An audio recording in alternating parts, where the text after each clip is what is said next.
Hello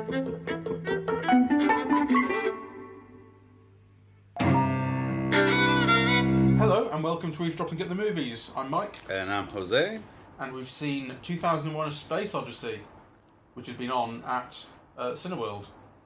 They brought back an old film from the dead. Well, it's hardly been dead. It's kind of made the list of best films of all time since it came out. Kubrick classic, 1968 epic sci-fi space opera. I hadn't seen it before. I had seen it, but I'd never seen it on a big screen before. Oh, okay. And actually I was talking to friends on Saturday, and the film just came up in conversation, and it turned out that they had seen it in Cinerama here in Birmingham. It used to have a wonderful big Cinerama cinema. Yeah, on the corner of with the pagoda, isn't it? Yeah, that's right. Where the gay centre is now. That's right. Yeah. So so I was very glad to have seen it on a big screen. My overall feeling is that I can understand how it's been so influential. Yeah, you see some of the things in the film, like, you know, the robot, the way that the spaceships are visualized, the way space is visualized, you know, all of those things you can really see how you know, they date to this film. So much of science fiction can be traced back visually to this film. However, as an aesthetic experience, it didn't really work for me. You know, I was involved, and I actually wasn't bored. So I was interested throughout. But I wasn't really Feeling it. Yeah. You weren't in its vibe. No, I wasn't. I thought maybe I should have taken some acid because, you know, ostensibly that's one of the reasons why the film became the most popular film of 1968. And you could see why. Actually, all those acid visuals are of the period. It's this combination of, like, you know, kind of acid tie-dye graphics merged with, like, early computer graphics or something. Yeah, I mean, I don't think anything was computer, but it was certainly sort of hand painted and then lit up, and you know, you're talking about the the excursion past infinity towards the end, the kind of great kaleidoscopic. Yeah, and I'm just thinking the way that it looks, right? Because it is like those acid colors, are very bright kind of colors, and you know, it's often imagery associated with head trips, right? Like, you know, but on the other hand, it's kind of streamlined, so it does have like this geometric kind of and beeping kind of element that you associate with computer graphics.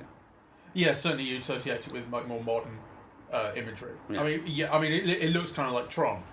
Yeah. And Tron was sort of heralded the real beginnings of computer animation in film. Yeah. So anyway, it has those elements, but. Well, for me, my familiarity with the film, I mean, it's not alien to me, right? I know that 2001 A Space Odyssey is an absolute classic, and I knew the kind of bones of it. And I'd seen bits and pieces, like, I'm not, you know, it wasn't completely alien to me. I'd watched, you know, that opening sequence, the 20 minutes of monkeys and dirt, culminating with that famous match cut. And I'd seen bits and pieces of the rest of the film. But as it kind of, I'd not seen it all in one go. A lot of my familiarity with it comes through the way it's been portrayed and parodied in popular media, particularly things like The Simpsons and Futurama, which have big, you know, kind of they have had sort of regular 2001 parodies. There was a Simpsons Halloween special where they had a Hal sort of in the house running things, and then it goes mental and tries to kill Homer. And they had the ship in Futurama which falls in love with the robot, and then it tries to kill everyone. Right. And you know, there have been other bits and pieces, and there are very famous lines from the film, and you know, it is kind of, so it's been sort of dissected. It's been sort of stripped for parts by popular culture, and so you recognise everything. So when you know, Hal says, "I'm afraid I can't do that, Dave," you know, it's, even though you've not seen the film before, it strikes you. I know that bit, you know, things like that, and the space baby, and all these things, you know, have sort of made their way into popular culture very heavily. So the film kind of feels really familiar, despite the fact it was sort of new to me. I did have a problem with how long it takes to do certain things. There's a feeling of if if someone is going on a spacewalk to fix, an antenna of the ship, you are going to see the entire spacewalk from beginning to end, and it takes a very long time. And actually, a few of those bits are not accompanied by music. You really feel the length of them. And I'm not entirely sure what the point of that is, other than to kind of luxuriate in the feeling and the visuals. Really, I think it might be a thing where it's of its time. I think it is of its time, and actually, I think it just wants to show you the amazingness of it all. Yeah, like, so for example, the bit where the stewardess, one could call her that, is walking with her grip shoes. Well, actually, I think part of the point is you just want to see what space in the future looks like, and what a spaceship looks like, right? So it is about luxuriating in that visualization. Yeah, and there are moments of that, there are elements of that which still really are really effective. I love the shot, and I've seen it before, but I love the shot where two spacemen are walking down a corridor. The shot is from the back of the corridor, which is stationary, and then at the far end is a rotating room. And so you two guys walk down the corridor away from you, and then they walk into the rotating room, and like they start to rotate with the room, which is perfect. It looks amazing, and the way they've done it is by syncing it perfectly so that the camera starts moving with the external part of the room as the other part stops, so that it looks like there's and it's just beautifully timed, and it's like you can't do it any better with computer generation now. Fred Astaire invented that in Royal Wedding. Yes. So yeah, I've seen that. Yeah. It's not new. No, sure, but I mean, it's just perfect. Yeah. And it's so effective, and again, it's kind of iconic. Like there are these shots, particularly Kubrick has that kind of. He likes to use a sort of planimetric shot where everything is perfectly balanced with one vanishing point in the scene, and so there's the shots of Dave dismantling Hal. I think there's a couple of shots where it's the wide angle or the shot where he's coming into making the jump from the emergency airlock and things like that. Again, these are really iconic, even if you haven't actually seen them. You have somehow. They are embedded in culture somehow. And I think, and it is very difficult, as someone who was born in the late 80s, to get a sense of how new this felt, how groundbreaking this felt in 1968 when it was released. I think the film got mixed reviews when it was released, and actually mixed reviews is what I'd give it now. It's an interesting thing. I mean, we were leaving the cinema, and I think a person applauded, and I was walking by these teenagers say, "Oh, well, like, wasn't that great?" And so on. But actually, I got the feeling that that's almost like received wisdom, that you somehow have to say it's great, But actually, I didn't feel it was like, So you're trying to say, okay, well, what's the film about? And there were elements that I didn't quite get, like that last scene in Versailles, which is not Versailles, which looks like a computer room, and you think, oh, is Hal alive or something? Like I kind of and there's no question that the film can be read allegorically and interpreted in many different ways or whatever, but actually for me, I'm just not interested in engaging in that quest.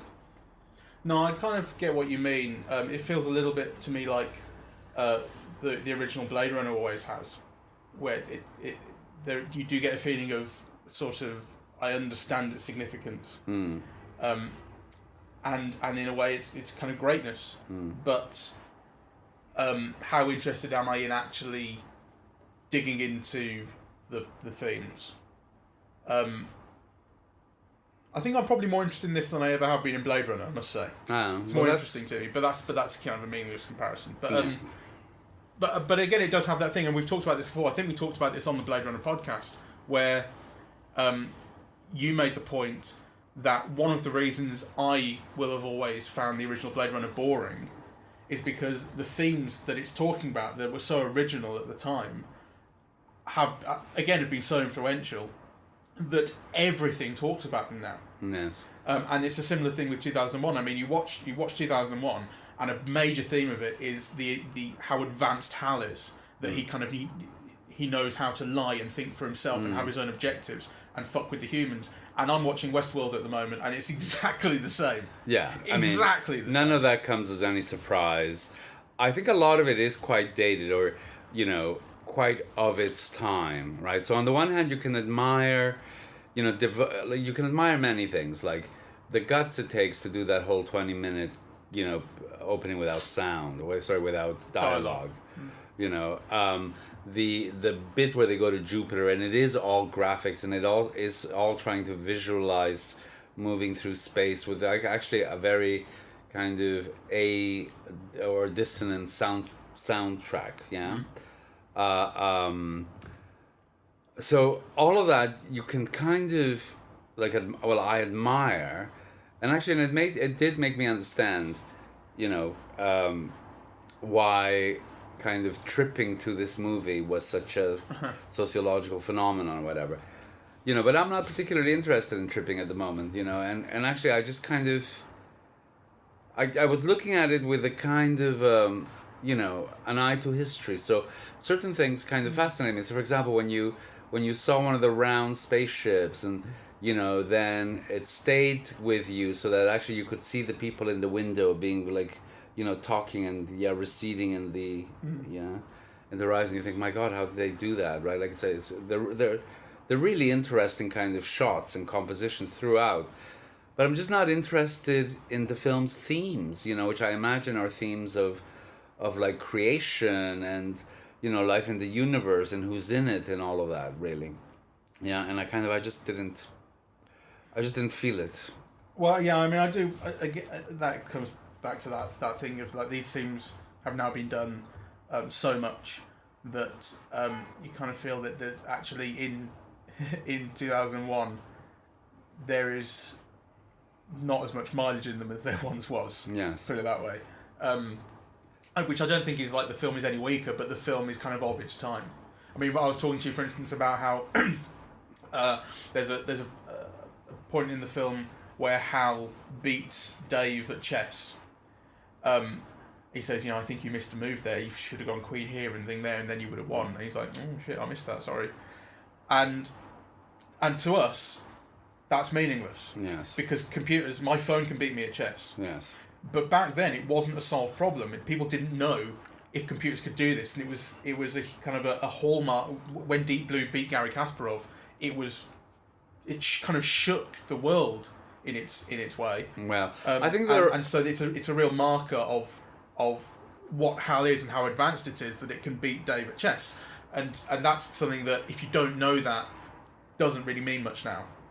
I think there are elements of kind of technological display that are meant to kind of dazzle and thrill, but that now just elicit a kind of a nod of recognition. So for example, you know, the whole visual phone conversation with the daughter, right? Like, you know, kind of you think, oh, that's the future. Well, you know, that's your iPhone, really, you know. Oh yeah. Yeah. So those things that are spectacular in the sense that, you know, their very existence and their display is meant to thrill, I think no longer do, except in you know, like a retro chuckle. Yeah, that's how they imagine. It's like going to a museum. Well, yeah, and how the past saw the future. Exactly. Yeah. You know, but no, I think even Apple got into trouble, or they tried to get Apple into trouble a couple of years ago for saying you ripped off 2001: A Space Odyssey with the iPad. I'm pretty sure that ended up going near a courtroom. Well, because the elements of design are kind of so similar, and so in a way it kind of anticipated. It's a weird thing. Like in some ways, it sort of anticipated the future, because a lot of it, as you say, is really recognisable to the way we live today. Yes. And in some respects, it's kind of people who like the movie sort of designed things that look like the movie. Yeah. So it's all over the place. You know, this thing about saying that it's of its time, I mean, in a way, all the great films are of their time, right? Like, you know, kind of Tokyo Story, it's of its time, Vertigo's of its time, right? Like, you know, but the thing is that I watch those films and I don't know, they fill me, you know, and you know, with thought and emotion. This I felt kind of thin, actually. Like you know, unless you involve yourself in, oh, it could mean this, or it could be interpreted as that, or whatever. But actually, I kind of, it didn't give me enough of a basis to care or to have a stake in it. And it's a very cool film, right? Like, kind of, you know, the only moments that really kind of elicit emotion of any kind are really the moments with Hal that are witty, right? Like, kind of, you know, Otherwise, I find it kind of really cool and distant, you know. Yes. So it didn't engage me at all on an emotional level. The only thing that really engaged me, actually, which is very rare for me, but maybe this is in the, you know, what I see as lacks in the film. I love the music, and every time, kind of, you know, the track changes, and it is all of this, like, you It's know. mainly Also Sprach Zarathustra and the Blue Danube Waltz. Okay, well, Those are the two main. well, every time they came on, you know, you're with it, right? In a way that I didn't feel with the film. Yeah, but I think some of that is actually just the power of the music. Well- I mean, Also Sprach Zarathustra on its own to a black screen would be as powerful, I think. I think actually that is the music in a way doing so much of the work that the film is kind of not. Like it plays twice over the chimps in the opening scene, the prehistoric sort of ancestors of humans, learning violence. Basically, it's like they encounter the monolith, and then violence kind of enters their world, and there's this kind of aspect of evolution that is like, I think it's suggested that the monolith kind of encourages that or creates a kind of next stage of life.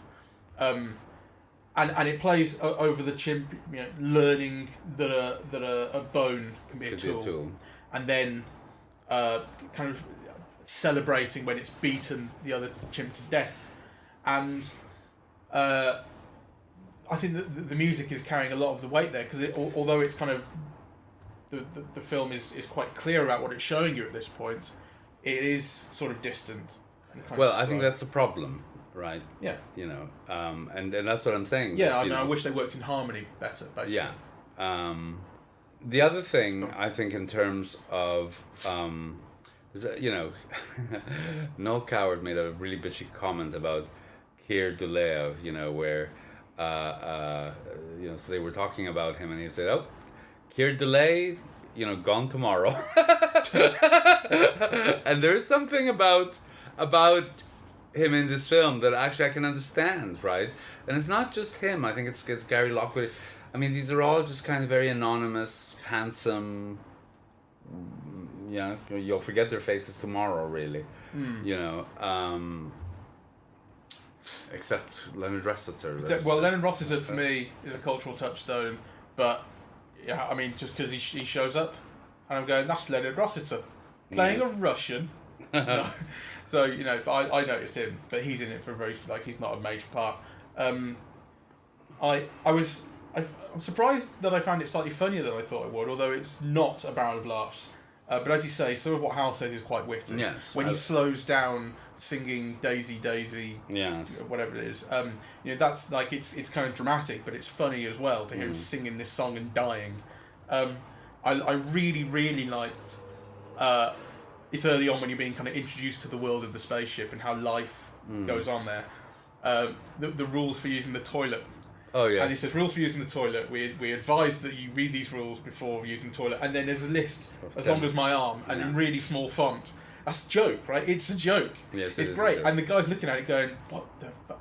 And it's wonderful. It's actually, it's sort of subtle. It's not really sold as a joke. It's just sold as one of the things on board the ship. But it is really funny that there are so many rules for using the toilet in space. And I think there's actually a kind of dry irony, which I never really thought about before, to the opening of the film, because the film starts with the sort of overture to a dark screen, and then it brings in Also Sprach Zarathustra over these beautiful images of an Earthrise, and it says 2001, a Space Odyssey, and it feels huge. And then it's followed by 20 minutes of no space. 20 minutes of hanging around with monkeys in dirt. It feels like there's a kind of like deliberate irony in extras and cheap monkey costumes. You can really tell. Well, you can tell now. You can tell, but do you know what I mean? I think there is a kind of irony in that. And actually, you talk about the costumes. I know that I think it's Arthur C. Clarke. Planet of the Apes came out the same year, and it was awarded with. I think it got an honorary Oscar for makeup, and I think it got a award for costume. 2001 was not nominated for anything, and Arthur C. Clarke maintained that it was because the chimps didn't talk. Because the fact that the chimps talked in Planet of the Apes meant that people knew that they were in costume, and he reckoned that the Academy thought the chimps in 2001 were real chimps. Oh, please. I don't know. people are foolish. They're not bad costumes. They are by today's standards. You can really tell that there's people in them. Yeah. So you can tell the shape of people's bodies, really. Well, exactly. They're not the right dimensions, but they're not bad. Jesus. Well, they're quite convincing. Yeah. Anyway, my criteria is, for what I think are to me the really great films. Is this a film that you plan to revisit, and try to re-experience or exhaust, or plumb whatever it has to offer? And of course, films offer many different things. And actually my answer to this is no. I mean, I would not make my top 10. I mean, I recognize its skill, I recognize its influence, I recognize its sociological impact, but actually as an aesthetic experience, it just didn't work for me. I wouldn't put it in a top 10 for me, but I would say I'm keen to revisit it. And the reason is that it's one of these films that I've known for a long time. I've been sort of gearing up to watch, but I just never got around to it. I'm glad it came to cinema because that's obviously the best place to see it. And I'm not sure that I would have got around to watching it otherwise. But because I've been sort of avoiding it, it means I've been avoiding everything about it. So I've never really read anything on it. Right. Because for fear of, I want to watch the film first, and I never did. And now that I have seen it, I'm really keen to read about it, read stuff that people who've seen it will be used to. Right. I'm not talking about anything groundbreaking, but just stuff that I've not seen before. And I think I've been told before that the Arthur C. Clarke novel actually goes into tons of detail about kind of literally what is happening on that trip to Jupiter. Yes. Which is just stripped away completely by the film and turned abstract. Yes. And I would be keen to sort of know what the book kind of version of it is. But isn't that terrible that you have to go to the book? No, it's not. It's not about having to go to the book. Because I really enjoyed I enjoyed that kind of abstraction of what the film shows, and I'm thinking about it, and it's tough to make kind of head or tail of it. But I'd be keen to know what the book has to say about it. Right. Not to say that I have to know in order to be satisfied. Yes. But because an explanation is kind of on offer, I'd like to see. I don't care. I mean, I've spent the last 2 days watching Antonioni. I've watched 2 of his films, The Lady Without Camellias, La Donna Senza Camilla, and Il Grido. And, I've been completely engaged with them. They're so beautiful. The shots are so dazzling. One is about, filmmaking in so many different facets. The other one is about this kind of alienation, really.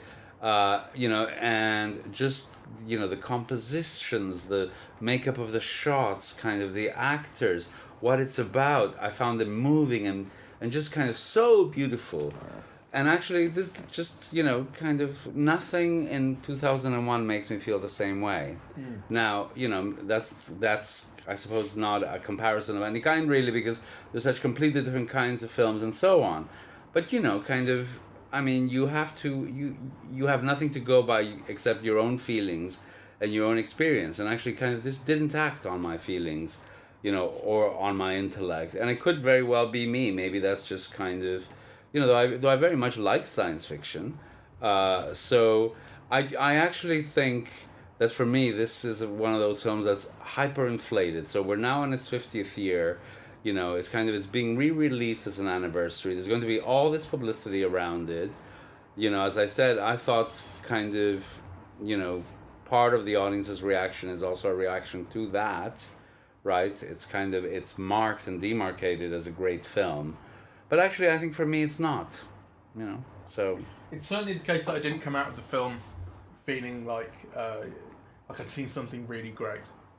I was very glad that I'd seen it, and actually one of the reasons I think that I'm keen to read literature on it is it will improve my opinion of the film. Yeah. I found that with and it's a real historical context thing. So I found that with a video game called Half-Life, which came out in 1998. This is relevant.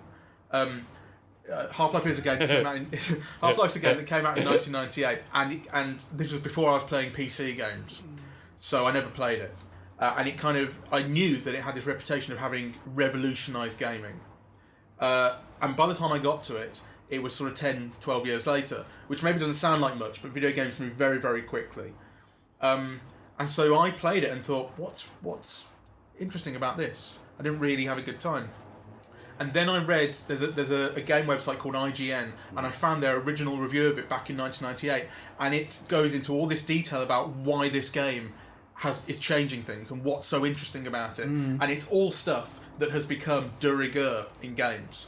So I didn't notice any of it, I didn't really pay attention to it, and so the fact that someone was able to explain to me, this is what is so great about this, even though I couldn't feel it myself, it opened up that game to me, made me appreciate it. And I think the same will happen with 2001. Maybe. I mean, I'm always interested in that, and I do think that like great criticism has that capacity, right, to kind of to change your view and to open up kind of different kinds of experiences with a work of art. So if I find anything interesting, I'll pass it on. No, actually, the thing is, I don't know how to describe it, but it's just. I'm very glad that I've seen it, right? And I'm very glad that I've seen it on a big screen. But I'm actually not interested in pursuing any of whatever ideas, it has to offer. I'm just not interested, really. Yeah. So I wouldn't I think if it was something that touched me on some level or that really interested me but that maybe I didn't get and I wanted to find avenues of going into it, which sometimes happens, right? Like, then yes, but actually, I think I think the film, there's no doubt that it's a landmark film, but I think there's also a difference between it being a landmark film and and it being a great film, yeah. I wonder if sorry, go on. And there was almost like no element of it that kind of made me want to pursue it. So, yes, like, some of the shots are quite amazing, and particularly for their time. Yes, it did kind of help create a visual vocabulary that has influenced subsequent science fiction. So, you give it credit for that. But all of those things that you give it credit for are actually kind of nothing that this film is acting on you or eliciting an experience on me or getting me to think in interesting ways about, space, humanity, the universe, alien life, I've had better experiences and actually kind of more stimulating kind of, more stimulation to thinking in other science fiction films than I have in this one. I do wonder if it's something that is particular to science fiction, though, and historical, not historical science fiction, but science fiction films from previous generations. Because as I say, I think the same thing of Blade Runner, the original, and I wonder if it is that the ideas kind of do become absorbed and then moved on so quickly that you feel like there is really nothing that the film now has to offer that it once did. But then on the other hand, I don't really want to dismiss it like that because, for instance, the scene at the end that you spoke about, within that sort of bizarre sort of prison palace space Versailles thing, and then turning into the yes, space that was baby. interesting, really interesting, and I don't want to just dismiss it as going, well, that was weird. Yes, But on the other hand, I don't have like a very concrete sort of idea about it. But so I'm stuck in this place of going like, well, I want to engage with it, but I'm not sure actually I can right now. Yes. Yes. Well, obviously kind of, what it means and how it can be interpreted, and, I'm sure there's reams and reams written on it, and, my understanding is that Kubrick wanted to leave it very open, that Arthur C. Clarke in the book kind of, made it more concrete, and it sounds very anti-intellectual of me or something, but, one can't follow up on everything. And actually, this is something that I just kind of have no desire to pursue. And that might just be a flaw in my character. I don't think that's a flaw with you at all. I think, people just, there's also an issue of taste. Yes. If it's just not to your taste. And in a way, I can see it kind of not being. Had this film been shown had I been watching it on television, I think I would have got bored very quickly because I didn't realise just how long it does take to show certain things. For instance, how long some of the sequences are. where it's shown not very much. I mean, there is one point where Dave's out in the pod looking for the body of Frank, I think, who Hal's killed. He retrieves it, and then Hal won't let him back in the ship. Yes. So he says, okay, I'm going to go to the emergency entrance. He says, well, without your helmet, you're not going to be able to do that because you have to go out in space. And the sequence where he goes to the emergency bay and goes in, it takes as long as everything else. You see absolutely everything. But it feels tense. And actually the length of time it takes increased tension for me. I didn't know exactly what was going to happen there. Yes. So that was interesting. Okay, that's interesting. On the other hand, the previous time where you'd seen everything, which is where he goes off to fix the radar dish, was so boring. Yes. Because you did not need to see him traverse the length of this massive ship. I didn't find that thing where he goes into the ship tense at all. Because I didn't know what he was doing. I didn't know what was at stake in doing it, right? You know, so that kind of... He did say what he was doing. I mean... What, that he was going to explode the thing? I think no. Well, you've seen. There's been a very deliberate close-up of the door of the pod earlier, saying "explosive bolts, danger," and then when he speaks to Hal, he says, "I'm going to the emergency exit," and then he goes off to it. So, I mean, I guess I kind of put two and two together and figured out that he was going to give it a go. Well, and just blow the thing off and try and get inside. I didn't think he was. Well. I mean, he had to get inside somehow, and Hal wasn't letting him in. Yeah, but I think, but it says manual then, and, he goes through those things manually, and then, kind of the whole thing turns around, which takes forever. And then, he looks around, so, kind of you think different things. Is there a helmet somewhere that he could use, maybe, so the question is, how's he going to get out of this? But I think that all takes too long, and actually I didn't think that there was... I didn't have much at stake in that. I didn't feel it was tense. I guess the difference there is because I felt I had a strong idea of what was going to happen, which turned out to be correct, and you didn't. Yes. You know what I mean? So that's it. There's a kind of mismatch somewhere along the way. But because I knew he was gonna go into outer space without a helmet on to try and get back into the ship. Like, the longer that it took to do that, and the more deliberate the action of, as you say, turning the ship around, which takes forever, you're going, holy shit, he's actually going to do this. Yes. Is this going to work? Yeah, or maybe it's a time thing, but like that whole thing where he gets bounced to the front and then he bounces to the back. I actually thought there's nothing at stake in him bouncing at the back. Like, there was never any suggestion that he was going to, lose or be pushed back onto space, right? Mm-hmm. I actually thought all of that lacked tension. Fair enough. What did you make of the intermission? I hated the intermission. It was just, they put on a 15-minute intermission? It was just and they put on the screen just a loop of saying Cineworld. Cineworld. I mean, it was just deadly, really. But what about the timing of the intermission in the film? Do you think it worked? Yeah.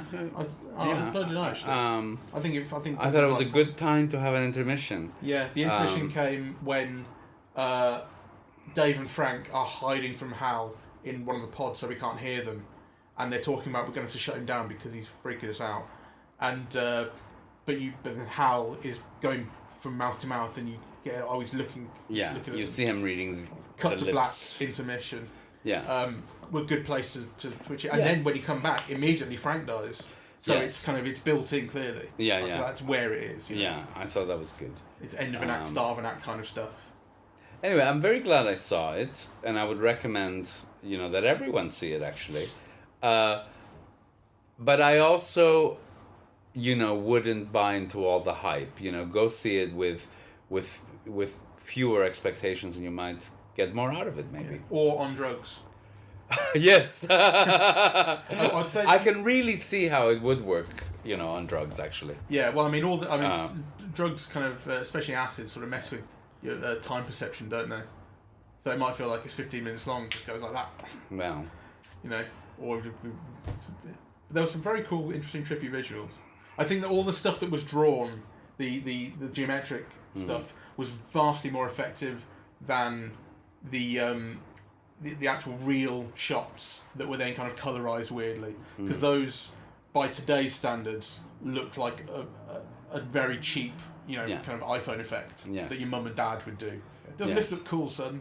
Yes. I don't know, it doesn't, Mum. But the other stuff was really, well, kind of trippy and cool and all the rest.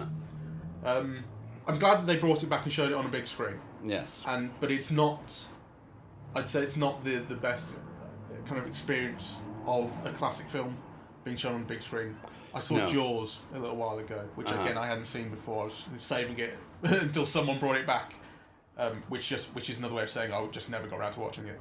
But they showed it at Cineworld, and that was fantastic on a big screen. You really felt it, and maybe the fact that it's more modern or more grounded is has something to do with that. Yes. Well, I thought it must be a restored print, but it didn't feel like a restored print. It actually, it didn't feel as beautiful as it might. Yeah, it didn't really.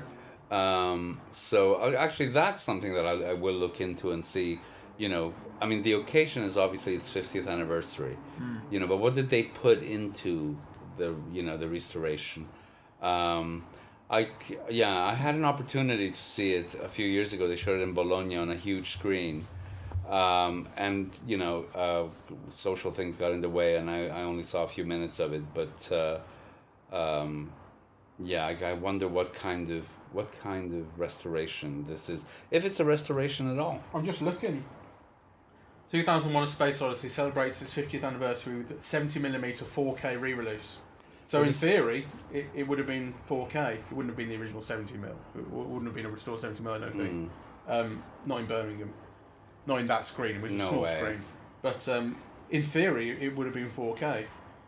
Well, I'm not sure. No, I don't think that the theater we saw it has 4K. It says here that there will be a 4K HDR Blu-ray release in autumn, but that doesn't mean that the one we saw at the cinema just then was.